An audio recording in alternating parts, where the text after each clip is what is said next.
Good morning. पुनः आपके सामने मैं शैलेश कुमार मिश्रा आप सभी लोग का जो है चंद्रभान इंटर कॉलेज की द्वारा गौर बस्ती ऑनलाइन क्लासेज में स्वागत करता हूं। मैं आप लोग को क्लास 11 का फिजिक्स पार्ट जो है सेकेंड पढ़ा रहा हूं। लेसन फर्स्ट जो है प्रत्यास्था, जिसका नाम है इलास्टिसिटी भी उसे कहते हैं। तो उसमें अभी आप लोग पिछले वीडियो में आपने पढ़ा यंग प्रत्यास्था गुणांक। यंग प्रत्यास्था गुणांक का हमने पढ़ा अनुदैर्ध्य प्रतिबल और अनुदैर्ध्य विकृत के अनुपात को ही जो है हम यंग प्रत्यास्था गुणांक कहते हैं। अब आप लोग को एक खाका बनाए थे, अब उसमें से दूसरा जो था अविलंब प्रतिबल, उसका था आयतन विकृत। तो लघु विकृतियों के लिए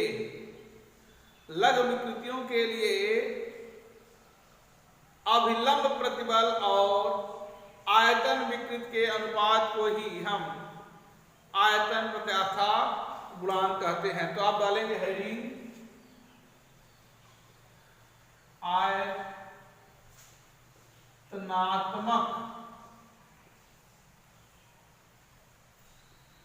प्रत्यास्थता गुणांक। क्लियर? तो आप लिखेंगे लघु विकृतियों के लिए, लघु विकृतियों के लिए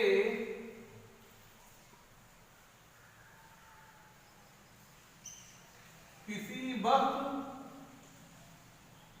पर अभिलंब प्रतिबल,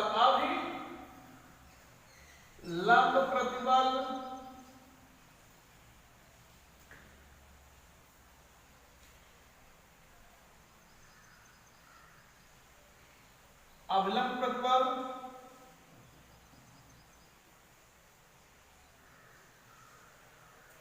तथा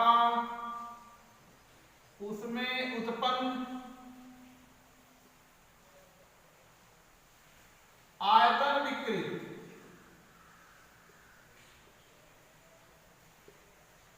के अनुपात को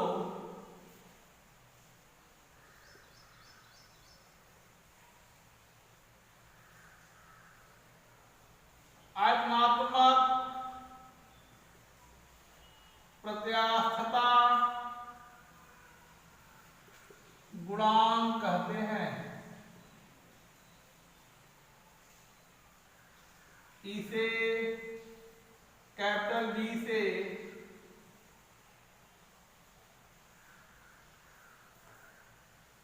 प्रदर्शित करते हैं।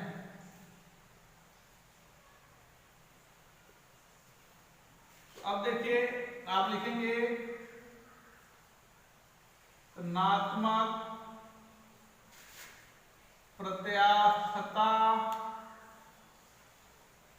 गुणांक बराबर, तो आप लिखेंगे अभिलंब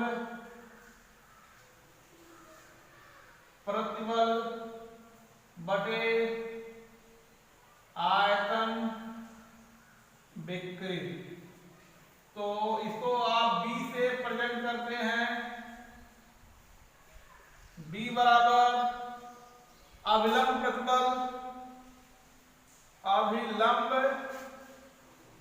प्रतिबल को आप पी से दाब है, अभिलंब प्रतिबल ही दाब है, पी हो गया। आयतन विकृत हमने बताया था -b/v।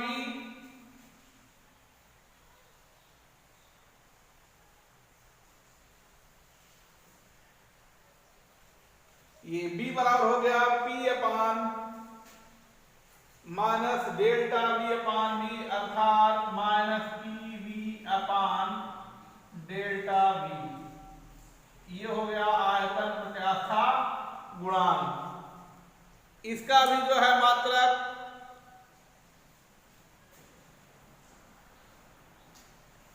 मात्रक पुनः आप लोग जान लीजिए।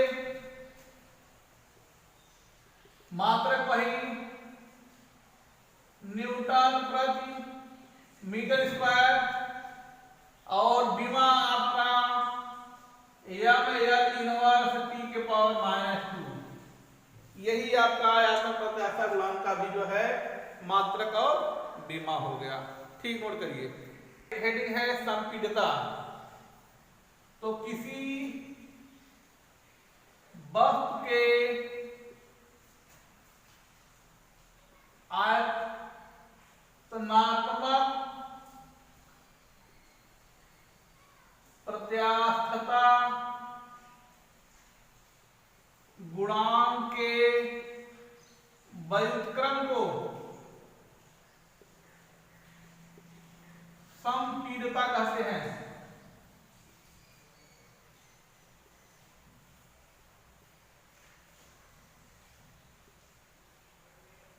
इसे बीटा से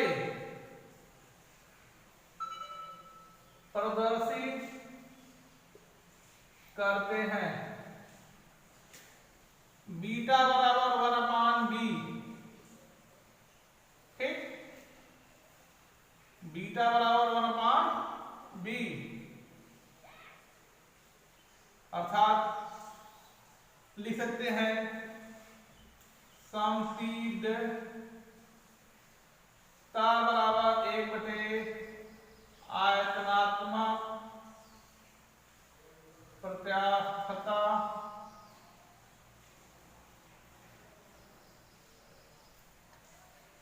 गुणांक।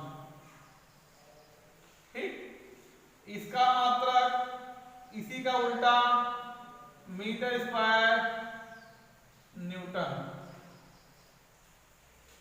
बीमा जो होगा आपने पढ़ा था, उसमें बीमा पढ़े थे यम एल इनवर्स टी के पावर -2, तो यम इनवर्स एल टी के पावर 2, ये नोट कर लीजिए। ठीक, तीसरा है आपका दीर्घता गुणांक, या इसे बोलते हैं अपरूपण प्रत्यास्थता गुणांक। तो देखिए इसकी परिभाषा लिखेंगे, लघु विकृतियों के लिए स्पर्श रेखीय प्रतिबल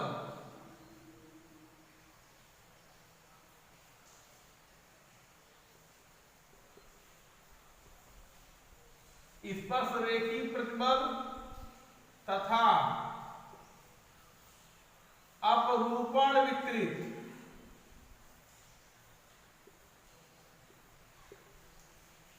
के अनुपात को अपरूपण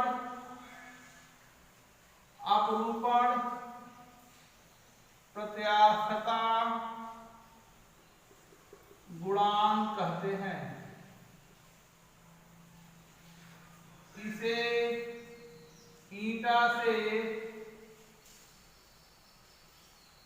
प्रदर्शित करते हैं।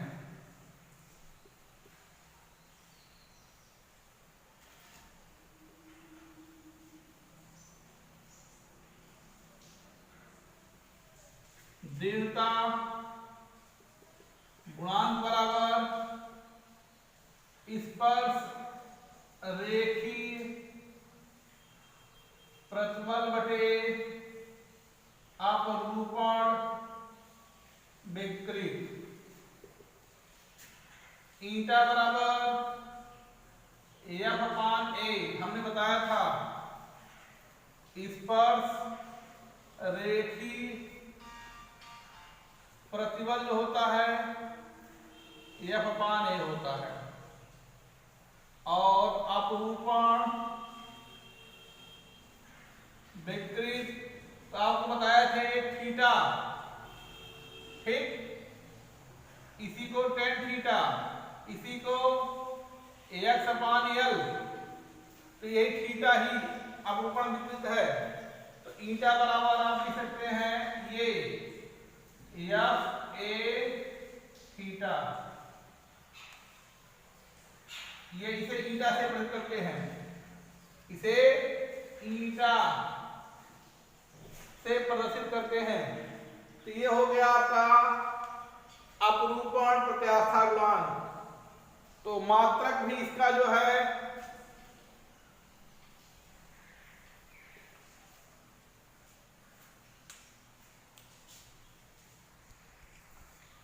मात्रक इसका जो है वही न्यूटन प्रति मीटर स्क्वायर, बीमा वही एम एल इनवर्स टी के पावर -2।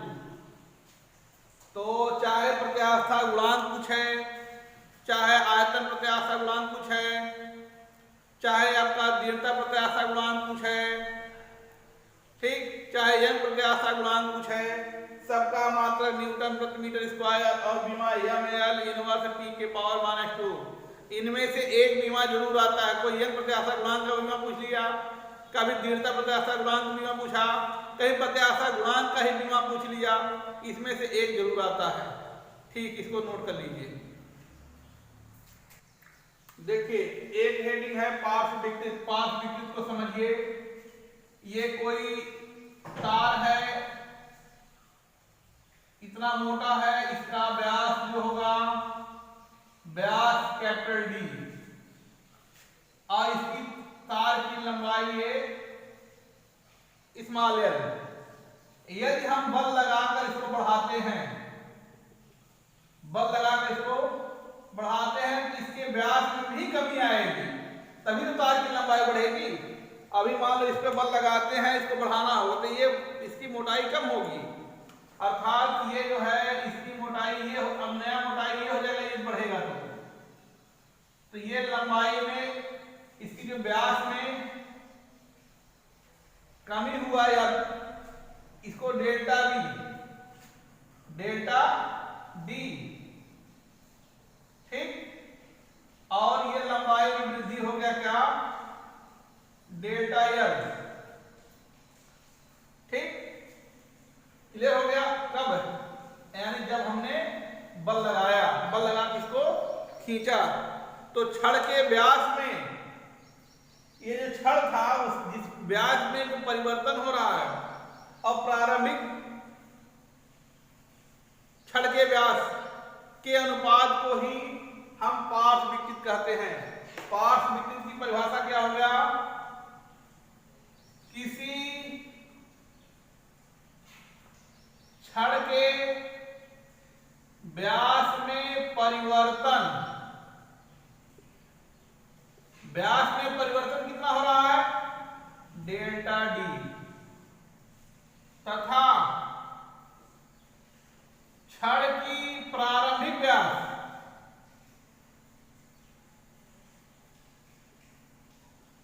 कैपिटल डी के अनुपात को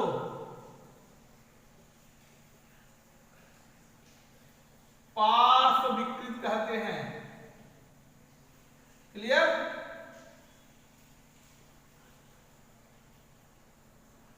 तो पार्श्व विकृत delta D upon capital D, ये पार्श्व विकृत हो गया, नोट कर लीजिए। अब देखिए रेखीय विकृत या अनुदैर्घ्य विकृत इसे बोलते हैं, अनुदैर्घ्य विकृत इसी बोलते हैं रेखीय विकृत। डेल्टा एल अपान एल को कहते हैं, ठीक।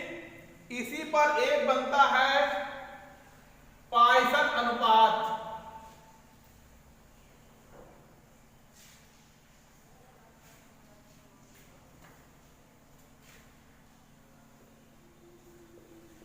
पॉइसन अनुपात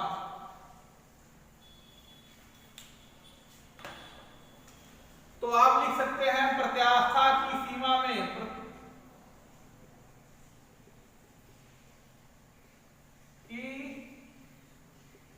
सीमा में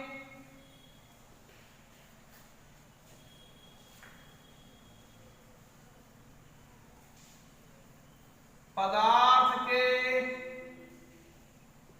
पार्श्व विकृत तथा पदार्थ के पार्श्व विकृत तथा अनुदैर्घ्य विकृत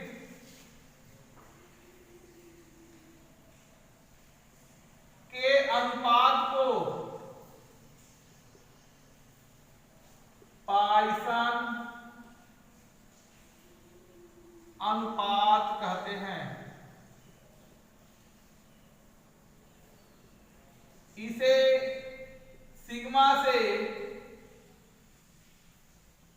प्रदर्शित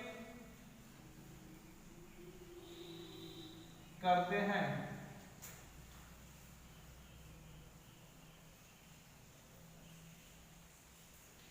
पॉइसन